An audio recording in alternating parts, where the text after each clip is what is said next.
बिरनपुर हिंसा मामले में एक बार फिर छत्तीसगढ़ की सियासत गर्मा गई है।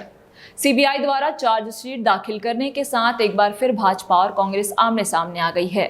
कांग्रेस ने तत्कालीन भाजपा प्रदेश अध्यक्ष अरुण साव को निशाने पर लेते हुए वोटों के ध्रुवीकरण के लिए घटना को सांप्रदायिक रंग देने का आरोप लगाते हुए मंत्री पद से इस्तीफा देने की मांग की है।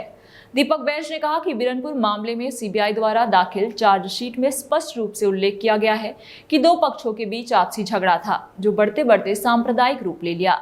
इसमें कोई राजनीतिक हाथ नहीं था, लेकिन उस समय बीजेपी ने राजनीतिक लाभ लेने के लिए कांग्रेस पर झूठा आरोप लगाया।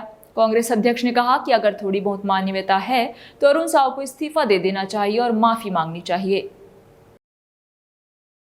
तो कह रहे हैं कि अगर थोड़ी भी मानवीयता है, नैतिकता है तो उन्हें इस्तीफा दे देना चाहिए, इसलिए क्योंकि उस समय वो भारतीय जनता पार्टी के अध्यक्ष थे और उन्होंने कहीं ना कहीं गलत तरह से इस घटना को प्रस्तुत किया, सांप्रदायिक रंग देने का उन्होंने काम किया।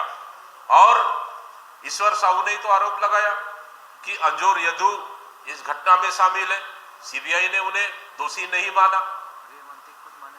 गृह मंत्री ने भी विधानसभा में उन्होंने भी अंजोर यदु को दोषी नहीं माना। फिर सीबीआई उनकी है, सेंट्रल एजेंसी उनकी है और उनपे वो पुलिस उनकी है और उसपे वो सवाल खड़े कर रहे।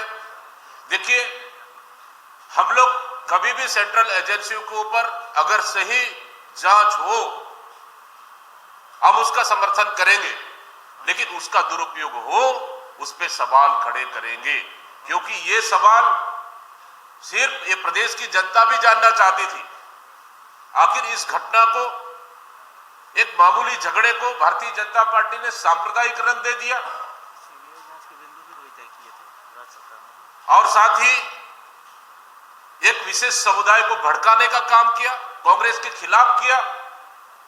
इसका कहीं ना कहीं कांग्रेस को नुकसान हुआ है राजनीतिक रूप से, भारतीय जनता पार्टी को फायदा हुआ है। जांच का बिंदु भी तो भारतीय जनता पार्टी के कहने पर ही बिंदु तय हुए थे, बिंदु हम लोग थोड़ी तय किए थे।